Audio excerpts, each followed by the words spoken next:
दादी साहब वो थाली तैयार करवा दी है, इस रस्म के बाद हम उसे मंगवा लेंगे।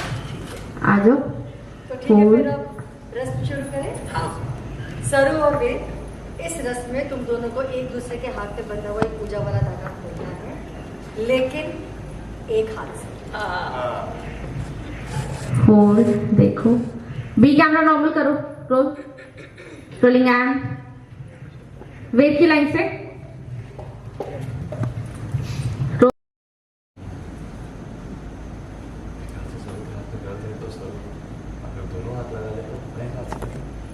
अच्छा ठीक है, फिर सरू दोनों हाथ से खोलेगी और वेद बेटा एक हाथ से खोलेगी। देखो, होल्ड, शुरू करें। और ये कट, हाई स्पीड।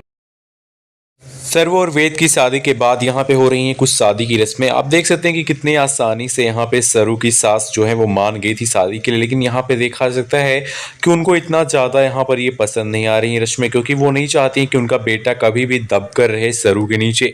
यहाँ पे सब लोग कहते हैं कि जो जीत जाएगा, जो यहाँ पर धागा फिर जो मौली हाथ पे बांधी गई है उसे आसानी से खोल लेगा, वो जो है शादी के बाद उसकी सत्ता चलेगी उसके ऊपर। लेकिन भाई यहाँ पे ये सारी चीज़ें पसंद ही नहीं आ रही हैं। वेद की माँ को ये सारी चीज़ें बहुत ही यहाँ पर खराब लग रही हैं। वो सोच रही हैं कि ये सब बहुत ही बुरी बात है, मेरा बेटा ही इस लड़की के ऊपर रहेगा और मेरी बहू या फिर कुछ भी बन जाए उससे ऊपर नहीं जा सकती है।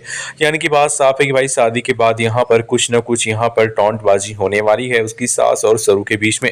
वेल आपको बता दें कि इसके साथ साथ यहाँ पर दूसरी ओर चंद्रकांत भी काफ़ी खुश दिखाई पड़ रहे हैं।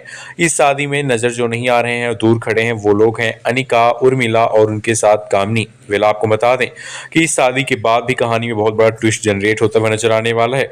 फुल्ला भी शादी में है और वो काफ़ी ज़्यादा खुश है, शादी को अटेंड कर रही है। लेकिन यहाँ पे दुख की बात ये है कि सरोजा यानी कि गौरी को किसी ने नहीं बुलाया है। गौरी यहाँ पर कहती भी है कि जब बहू रानी घर आ जाएंगी तब मैं उनको देखूंगी। लेकिन आपको बता दें कि अब यहाँ पर गौरी जो है वो बहुत ज़्यादा फिक्र करती नजर आएंगी सरू की इतनी ज़्यादा फिक्र करता हुआ देखकर गुस्सा हो जाएगी यहाँ पर वेद की माँ और कहेगी कि इतनी ज़्यादा फिक्र, इतना ज़्यादा एहसान लादने की कोई ज़रूरत नहीं है, तुम नौकरानी को नौकरानी की तरह रहो, तुम्हारा बिहेवियर कुछ ज़्यादा ही यहाँ पर अच्छा हो रहा है सरू के साथ, तुम इतना सरू को क्यों चाहती हो।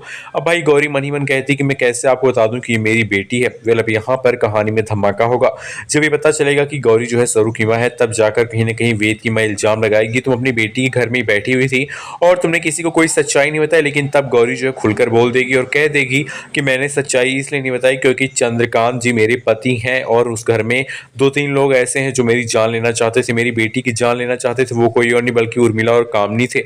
और ये सच्चाई सुनने के बाद फाइनली यहाँ पर बहुत बड़ा डिसीजन लेती नजर आएंगी यहाँ पर अन्नपूर्णा देवी बिल्कुल भी नहीं चाहेंगी कि अब उनके घर में कामनी और उर्मिला एक पल के लिए भी रहें। वो भले ही अनिका को अपने घर में रख लें, लेकिन वो कामनी और उर्मिला को बिल्कुल भी एक्सेप्ट नहीं करेंगी।